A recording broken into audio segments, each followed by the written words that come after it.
Hi friends, எல்லோரும் ரொம்ப நல்லா படிச்சுட்ருப்பீங்கன்னு நினைக்கிறேன். நான் அடுத்த 50 நாள் என்ன பண்ண போகிறேன் அப்படின்றது தான் உங்கள் கூட ஷேர் பண்ணுறேன்.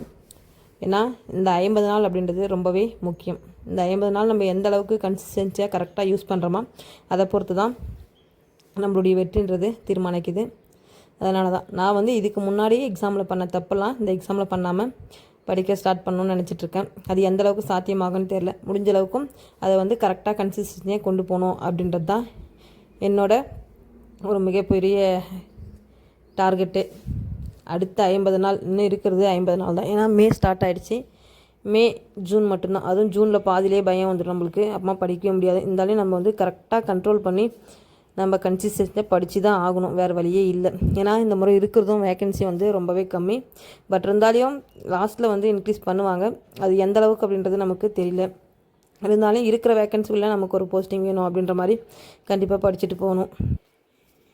ஏன்னா நம்ம இப்போ இந்த இருக்கிற 50 நாள் கரெக்டாக கன்சிஸ்டன்சி படித்தால் ஒழிய நம்ம அந்த சக்ஸஸ்ன்ற ரீச் அடைய முடியாது. ஒரு நாள் கேப் விட்டாலையும் அது அப்படியே இன்னும் ஒரு நாள்னு சொல்லிட்டு தள்ளிட்டு போயிட்டே இருக்கும்.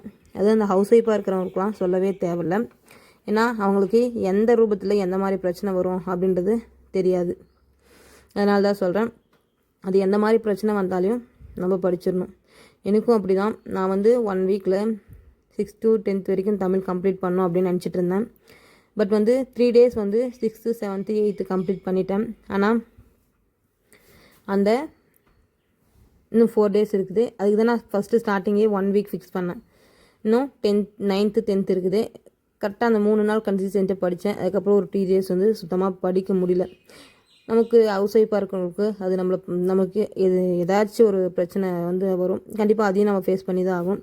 அந்த மாதிரி தான் ஒரு 2 நாள் சுத்தமாக புக் எடுக்க முடியல. மறுபடியும் அடுத்து கன்சிஸ்டன்சியாக நான் புக் எடுக்க ஆரம்பிச்சிட்டேன். எனக்கு அந்த 2 நாள் புக் எடுக்காது ஏதோ ரொம்ப ஒரு பெரிய ஸ்ட்ரெஸ் ஆகிடுச்சு. ஏன்னா கண்டிப்பாக நம்ம எப்படியாவது இந்த மாதிரி போஸ்டிங் போய் ஆகணும் அப்படின்றவங்களுக்கு கண்டிப்பாக எனக்கு இருக்கிற சேம் ப்ராப்ளம் இருக்கும். நம்ம அந்த ஒரு நாள் புக் எடுக்கலனா கண்டிப்பாக அந்த புக் எடுக்கலன்றதே நம்மளுக்கு பெரிய ஸ்ட்ரெஸ் ஆகிடும். அந்த மாதிரி தான் எனக்கு இருக்குது. நான் எதை ஃபாலோ பண்ணி படிக்கிறேன்னு சொல்லிட்டு பார்த்தீங்கன்னா, இந்த லாஸ்ட்டு 50 days அப்படின்னு சொல்லிட்டு கிறிஸ்துவ சார் ஒரு ஸ்டடி பிளான் கொடுத்தாங்க. அதை வச்சு தான் ஃபாலோ பண்ணி படிக்கிறேன். இன்னொன்று என்னென்னா, ஃபஸ்ட்டு நான் அதே மாதிரி புக் வைஸாகவும் எல்லாமே கம்ப்ளீட் பண்ணோம். ஏன்னா புக் வைஸாக கம்ப்ளீட் பண்ணிட்டா நமக்கு அது புக்குள்ளே இருக்கிறது எல்லாமே கவர் ஆயிரும்.